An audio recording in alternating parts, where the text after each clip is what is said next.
Welcome to the Great Detectives of Old Time Radio from Boise, Idaho. This is your host, Adam Graham. If you have a comment, email it to me, box13@greatdetectives.net. Follow us on Twitter at Radio Detectives and become one of our friends on Facebook, facebook.com/Radio Detectives. I want to encourage you to pick up your copy of All I Needed to Know I Learned from Columbo or its sequel, All I Needed to Know I Learned from Dragnet. Each ebook examines the career and history of 7 great fictional detectives or policemen and life lessons that can be learned from them. All I Needed to Know I Learned from Dragnet also can include some additional articles from me, such as my favorite of the Yours Truly Johnny Dollar serials, the best Dragnet episodes, and some thoughts on some larger detectives. It's all available as part of All I Needed to Know I Learned from Dragnet. And you can get that as an audiobook or as an ebook wherever fine ebooks are sold. And you can find all my books, audiobooks, and ebooks at store.greatdetectives.net. All right, well, now it's time for today's episode of Boston Blackie. The original air date, April the 22nd, 1947, and this one is The Millicent Bromley Ransom.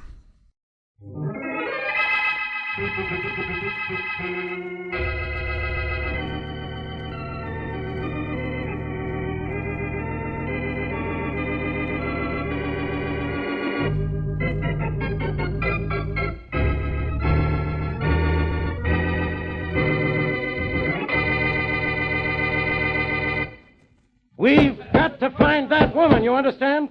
We've got to find that girl, you hear? Hey, Inspector Farraday, we can't hear you when you pound your desk like that. You'll pound a beat if you don't find the Bromley girl, Carlson.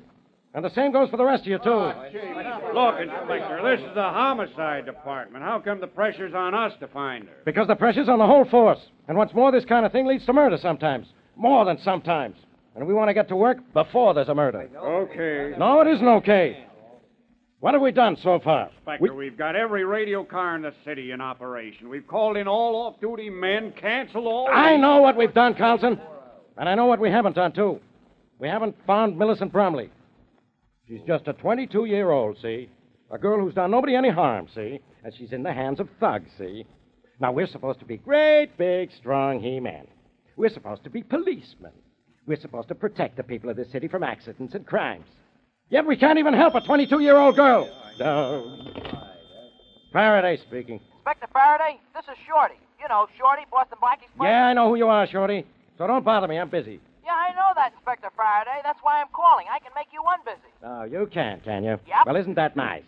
Now, look, Shorty, I've got... But you gotta listen to me, Inspector Farraday. Blackie's out of town. Oh, Blackie's out of town, is he? That's wonderful. Now, why don't you get out of town, too? Then I'll solve this case the way it ought to be solved. Inspector Farraday, I just talked to Blackie's girlfriend, Mary Wesley, and she talked to Blackie. He's in California. You talk to Miss Wesley, Miss Wesley talk to Blackie. So what? What do I care? I'm busy looking for a missing girl. Now, goodbye. Oh, gee, Inspector Farraday, don't hang up. I know you're looking for a girl. It's Millicent Bromley, isn't it? Yeah, it's Millicent Bromley. And I suppose you know right where she is. I sure do, Inspector Farraday. She's right here in my room.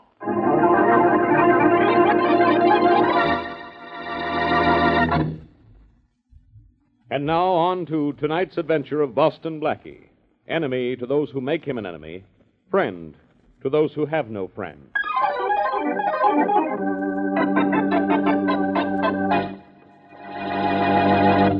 There's Shorty's door, Carlson, at the end of the hall. You think he was on the level about having the Bromley girl, Inspector Farraday? I don't know. If he does, this case is awful easy. I haven't had an easy case in 10 years. We'll know in a minute. Open up, Shorty. It's Farraday. Open up! Come on in, Inspector Farraday. Hey, what's the matter with you, Shorty? You're bleeding. Grab him, Carlson, before he falls down. I got him, Inspector. Thanks. You better sit down, bud. Yeah, sure. All right. There you are. You know, you guys got here too late. Hey, what happened to you, Shorty? Where's the Bromley girl?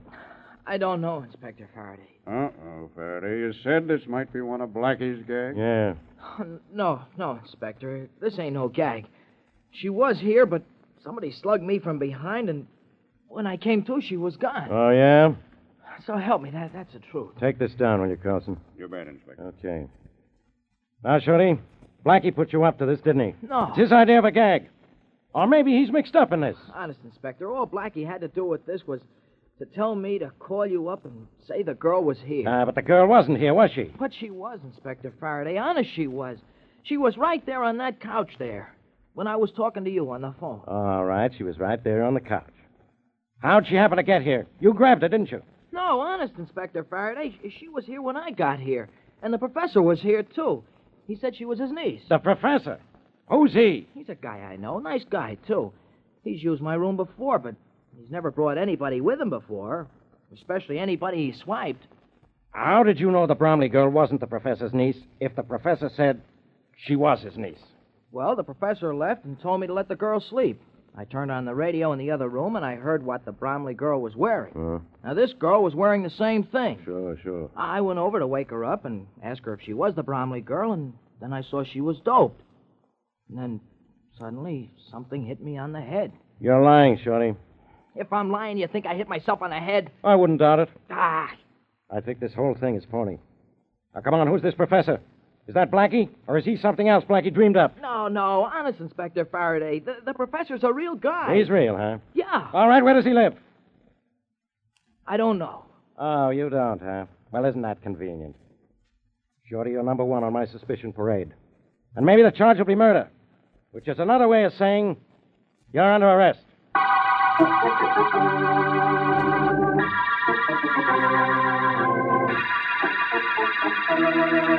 You recovered the Bromley girl from Shorty's room without Shorty seeing you, didn't you, Tommy? Oh, sure, Professor. He didn't even know what hit him.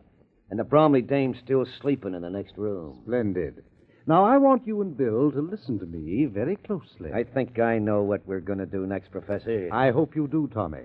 But Bill here wasn't present for the initial proceedings. I think we had best... One thing I don't savvy yet, Prof, is why we stashed the dame at Shorty's in the first place and then had to conk Shorty to get her back. Well, Bill, I didn't want to bring her directly here to my place until I was certain the police had no description of me.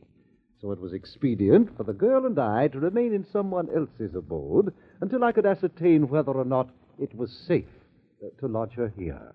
Oh, I get it. Nobody spotted you snatching a dame, so after a couple of hours at Shorty's, it was okay for us to get her out of Shorty's, huh? Your powers of deduction are brilliant, Bill. But now for your instructions. I managed the girl this far.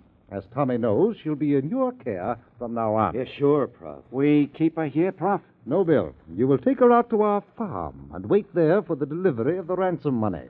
When you have the money, bring it here to me. Hey, look, Prof, it's a long way out to the farm.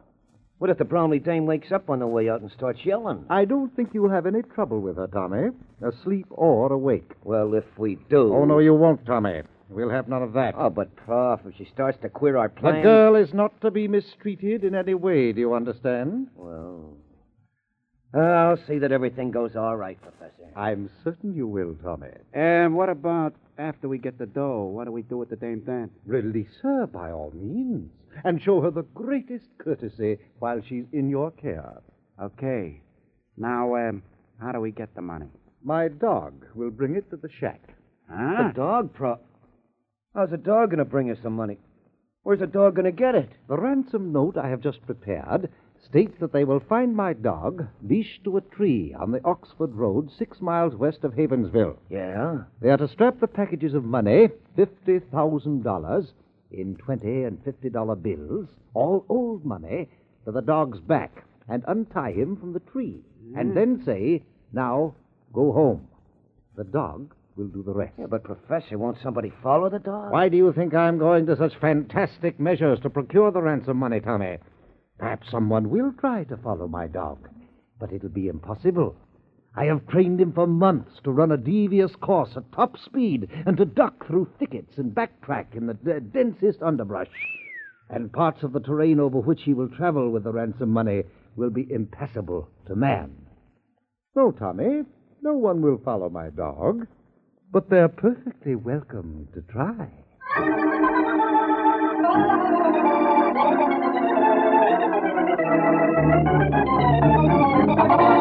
Inspector Farraday, I know you're doing everything possible to find my daughter, but can't you do the impossible and get her back? Mr. Bromley will do anything to find that daughter of yours.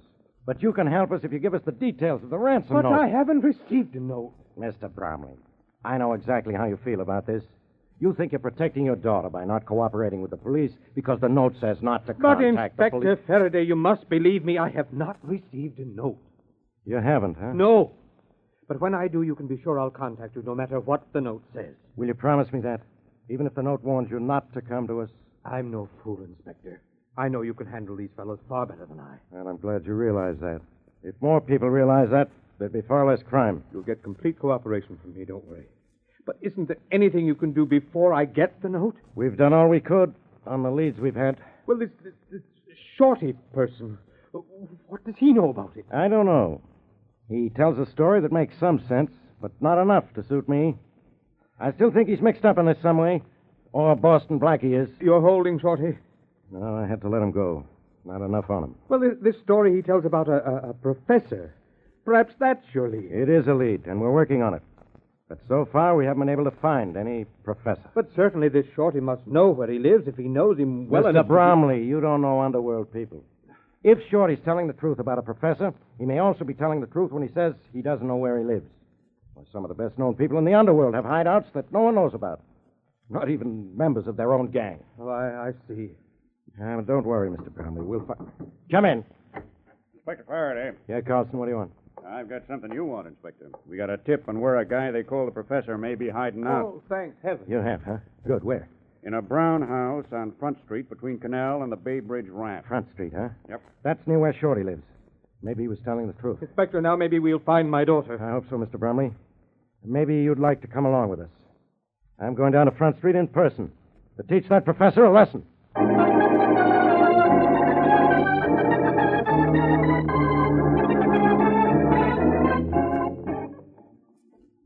Here's the professor's house, Mr. Bromley. Are you sure? Yes, the tip said it was a brown house on Front Street, didn't it, Carlson? Yes, sir, and between Canal Street and the Bay Bridge ramp. This is the only brown house on the block. Want me to go in first, Inspector? No, I'll go first. You and Mr. Bromley follow. We have to find Millicent here, Inspector. This is our only lead to her. And there's still Shorty. We can pick him up any time we want to. Oh, on what grounds, Inspector? We never saw him with her. We can't charge him with anything. I know that, but we... Well, let's go in and have a chat with this professor.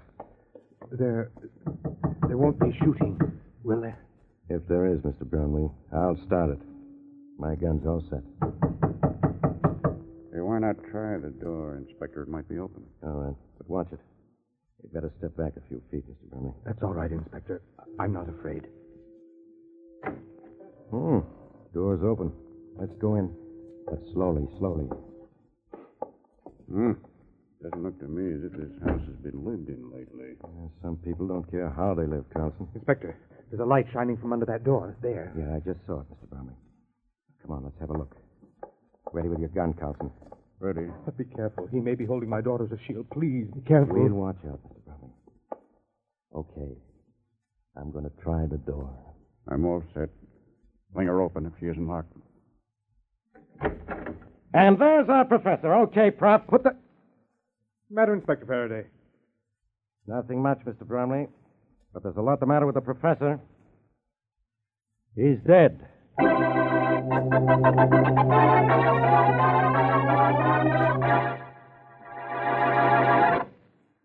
And now, back to our story.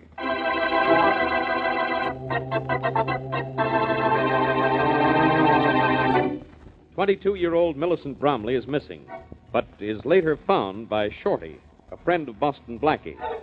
Shorty learns that the girl is stolen and gets in touch with Boston Blackie, who's out of town. Blackie tells Shorty to contact Farraday of the police. Shorty calls Inspector Farraday, but before the inspector gets to Shorty's room, Shorty is knocked out and the girl stolen from him. Shorty claims a man named the Professor brought the girl to his room, but when the police find the Professor, he's dead. As we return to our story, Shorty has been released by the police, and in the Bromley home, the phone rings. Hello. You, Bromley? Yes. You get our little note about the ransom? Yes, I just this minute received it. Are you the man who has my daughter? I'll ask the questions. But I'll answer that one with a yeah. I got your note. I'll pay your money. Only give me back my daughter. You'll get her back, Bromley. But did you read that little note real good? Yes, I read it. Well, it said, don't tell the police what's in it. Did you read that? Yes, I did. Well, remember that, pal. Or forget about your daughter. Oh, I'll be... Hello. Oh, he hung up. Coming. Yes, I'd like to talk to Mr. Harold Bromley, if it's okay. I'm Harold Bromley. Oh, hiya. I'm Shorty. I guess you've heard of me. I certainly have. You got a minute so I could talk to you? Definitely. Come in. Thanks. The police have released you, I trust. Yeah, but they'll nab me again if we don't find your kid. I'm still in a jam. Look, I just been talking to my friend Boston Blackie long distance, see, and he asked me to come and see you. Your friend Blackie is going to help me find my daughter. He's trying to now, Mr. Bromley. But how can he help me when he's out of town? Oh, he'll be here tomorrow, but he figured he might help even before he got here. If you tell him what's in that note. Well, I intend to tell Inspector Farraday of the police, in spite of the fact that I just had a phone call warning me not to. But do you think it's wise for me to tell Blackie, too? Well, if you're smart enough to spill it to the cops, you sure can't go wrong spilling it to Blackie. You know, Blackie comes up with some shortcut ideas every now and then. Yes, he does, doesn't he? Sure. All right. Here's what the note says. The money, $50,000 in old bills in 20s and 50s, is to be taken by car to a tree on the Oxford Road, 6 miles west of Havensville. I got it. There'll be a dog near the tree. A dog? What cooks? The money is to be strapped to the dog's back. I am to untie the dog and say, now go home. And that will be that. Why, that's the nuttiest thing I ever heard. I'm afraid it's rather clever, though, Shorty. They caution me not to try to leash the dog. He'll balk. He won't move. And not to try to follow it. It'll be impossible. Oh, it is, huh? Well, maybe so. Look, when do you have to kick in with the ransom money? At midnight, tomorrow night. Tomorrow night, huh? Okay. Now, I'll tell you what. Just so those guys can't say you double-crossed them, I'll go to the cops. That note sure didn't say nothing about me.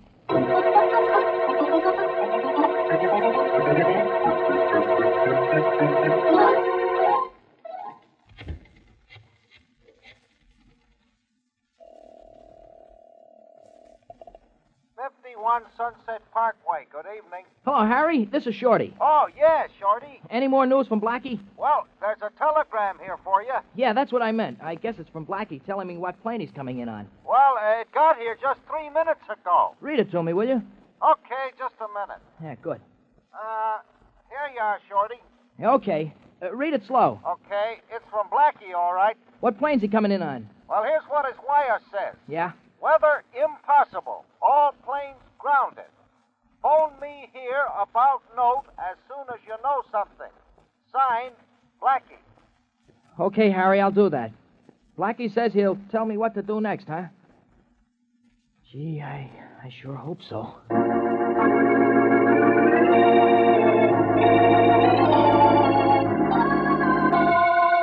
Yeah, Blackie, I got it. Oh, gee, that's a swell idea, Blackie. But the note says not to tell the cops what's in it. Well, okay, if you think it's okay. Yeah, I'll go see Inspector Farraday right away. Uh-huh. Uh-huh. Uh-huh.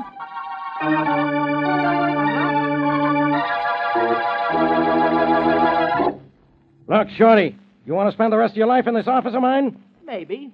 Now, look, Inspector. I came here to tell you what was in the ransom note Mr. Bromley got.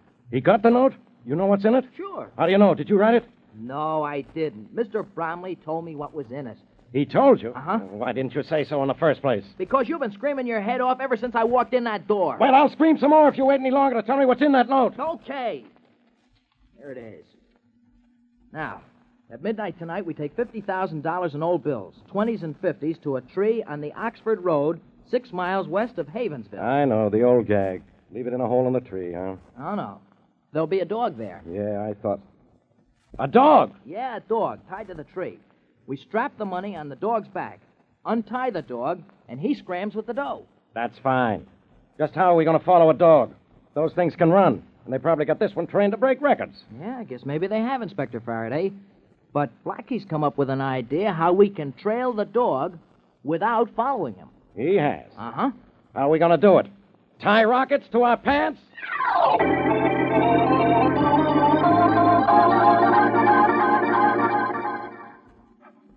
Yeah, it's a good puppy. You better hurry, Mr. Bromley. It's almost midnight. We Yes, want to release Inspector. the dog here right on the dot of 12. It's almost done, Inspector Farraday. My hands are shaking so I can hardly... There. Seems secure enough. Good. Now, here's where we start fooling these guys. How, Inspector? We'll never be able to follow this dog by trying to run after it. No. But we can do something so we can watch where he goes. Now, look around you, Mr. Bromley. What do you see? Well, nothing but darkness. Yeah, pitch darkness. But in that darkness are hills. Pretty high hills, too. I have men posted on the top of nearly every hill in the vicinity. Will they be able to see the dog? No, they won't be able to see the dog, even using binoculars. That is, not as the dog is now. Shorty, do you have that can of luminous paint? Yeah, sure. It's right here, Inspector. I'm putting it on the dog's tail now. Oh, now I see what you're going to do. Put some on the dog's sides, too, Shorty. A nice wide band of it, huh? Yeah, I'm doing that right now. Say, this paint won't hurt him, will it? No, I checked into that. The stuff's non-poisonous. Good. We'll get it off after it's served its purpose. What happens now? Do your men watch the dog through binoculars and then go to wherever the dog stops? No. They're all equipped with field radios, Mr. Bromley, and they'll radio the dog's progress and eventual destination right here to us. Let the dog go, Shorty. Okay, boy. Now go home. He's loose. Go on, scram, puppy. Have a good run, boy. Wow, look at him go. And look how clearly you can see the luminous paint on his tail and sides. Yeah. All right, Mr. Bromley. Let's go back to my car. See what's on the radio.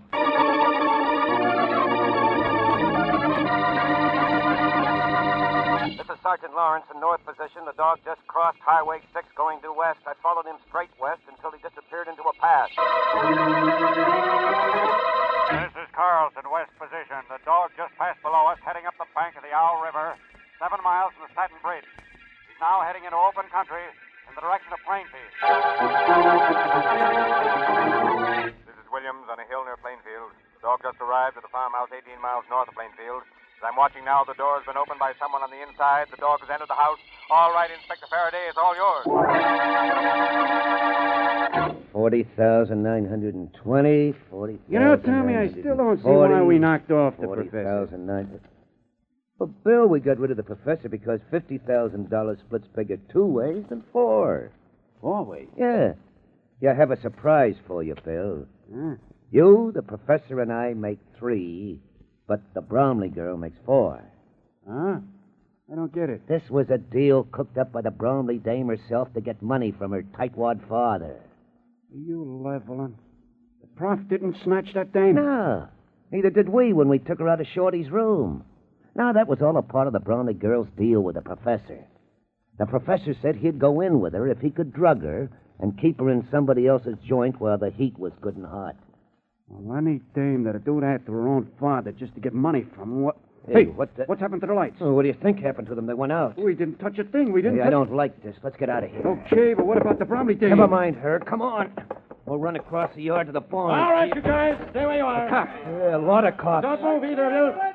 Grab them, boys. They didn't even have time to reach for their guns, Inspector. That's a good thing, Carlson. Yeah, we know when to be good boys. Yeah? Where's the Bromley girl? Still in the house. Okay, Carlson. Send one of the men in after him. Okay. Go on in. Now we have the men we want, the ransom money, and the Bromley woman. Maybe this was all Blackie's idea, but I did it just as well as if Blackie himself were here.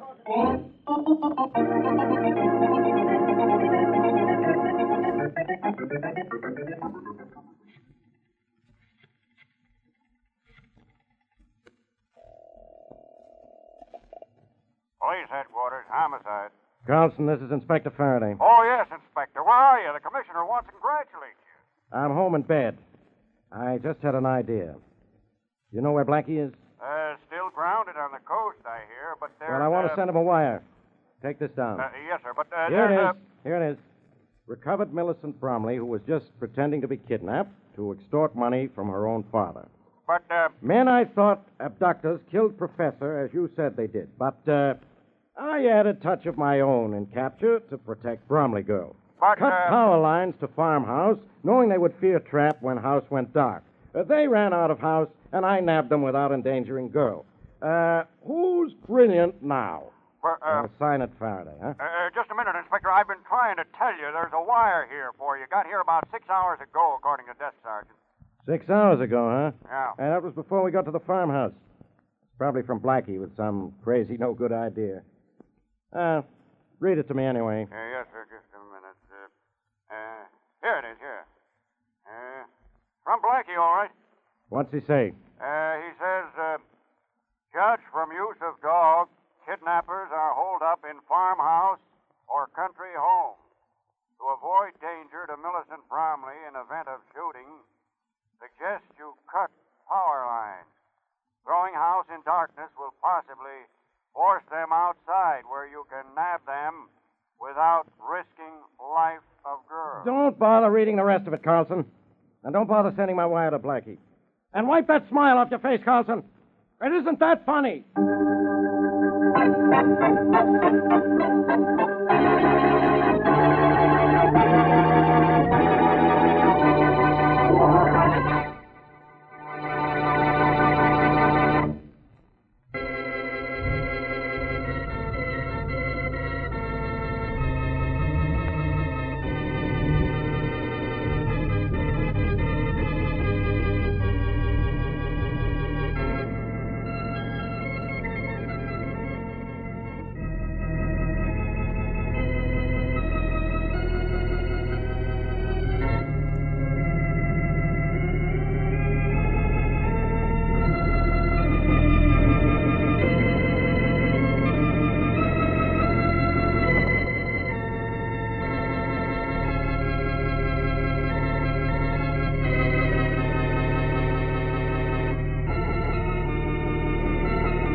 Hi, this is Andrew from OTRWesterns.com. I wanted to invite you to come take a look at our site where we put out podcasts of old-time radio westerns.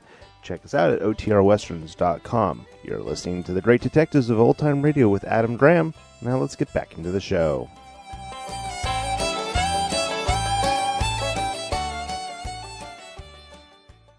Welcome back. Well, a sort of odd episode, though not unprecedented, where you have Boston Blackie, but not with Boston Blackie. There are also episodes of Nick Carter and Casey Crime Photographer, so this was far from unheard of, particularly when you consider that Boston Blackie was a program that aired year-round.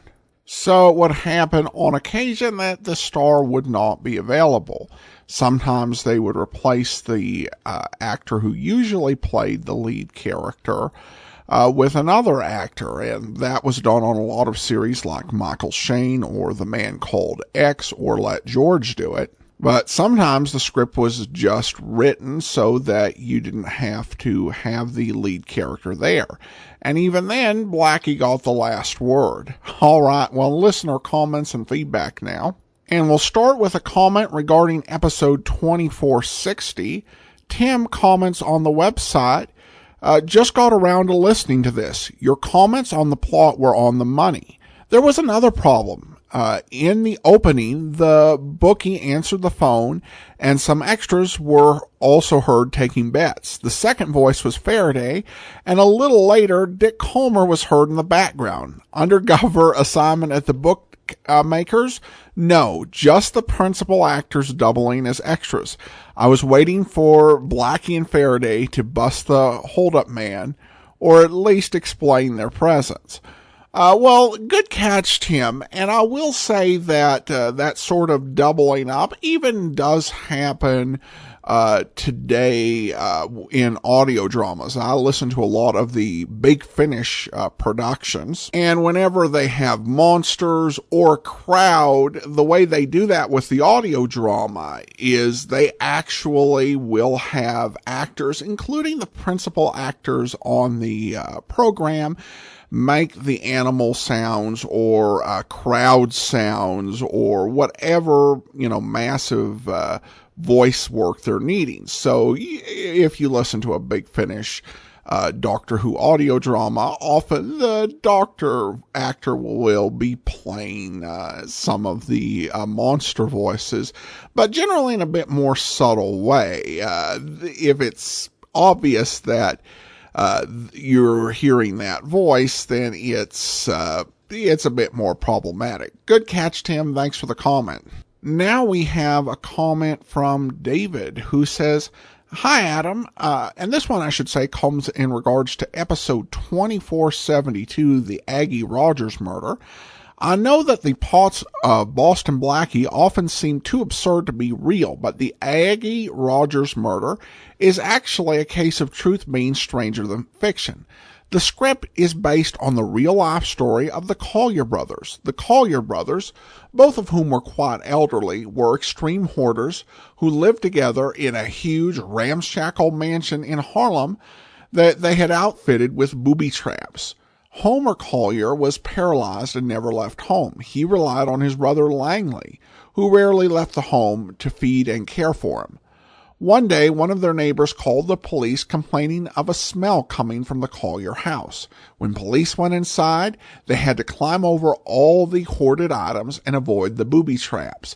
They eventually found Homer's body, but couldn't find Langley. They assumed Langley had killed Homer and fled, but eventually discovered Langley's body inside the home. He had been caught in one of the booby traps and died of a heart attack, leaving Homer to starve to death. Police eventually removed 120 tons of junk from the Collier mansion. When did all this happen, you might ask? Homer's body was found on March 27, 1947, while Langley wasn't found until April 8th. The air date of the Aggie Rogers murder was April 8, 1947, meaning this story was ripped from the headline for audiences of the day. Of course, this also means that the writers of this episode, in making one sister the murderer of the other, were simply going along with what was then the current police theory about Homer Collier's death. Thanks so much for the tip, David, and appreciate your historical insight. You never can really know all of the history, so it's great when listeners fill in those details. I appreciate that. Finally, I have a comment from John who says, Dear Mr. Graham, first, I want to tell you that I love your podcast. I haven't missed an episode in over a year.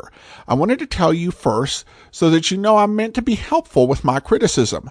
Please consider using a pop filter on your mic. Episode 2472 is a classic example of what I'm talking about. Listen to your commentary on a large, full-range audio system, and the boom of bass every time you puff into the mic will be heard like an explosion. Once again, thank you for the podcast, and I love the show. Hopefully you'll keep the episodes coming to us for years to come. Thank you, John. Well, John, I appreciate the suggestion, and in fact, during this episode, as well as the previous one, been using a pop filter that I got off of Amazon, and I hope it makes a difference for you as well as for our other listeners. If you notice difference, good or bad, these last couple episodes or in the weeks to come, please let me know. That will be helpful to know. Is this working? Do we need to consider another pop filter, or was it not necessary? Have the lack of pops ruined your listening experience? Feel free to drop me a comment, but I do appreciate your feedback, John, and I'm giving it a try to see if it can work to make the show better. So thank you so much. All right, that will do it for today. If you do have a comment, send it to me, box13@greatdetectives.net. Follow us on Twitter at Radio Detectives, and become one of our friends on Facebook, facebook.com/Radio Detectives, and check out our YouTube archive, youtube.greatdetectives.net. Remember, tomorrow, yours truly, Johnny Dollar. Next Thursday, another episode of Boston Blackie, and next Tuesday, it's the return of Man from Homicide. From Boise, Idaho, this is your host, Adam Graham, signing off.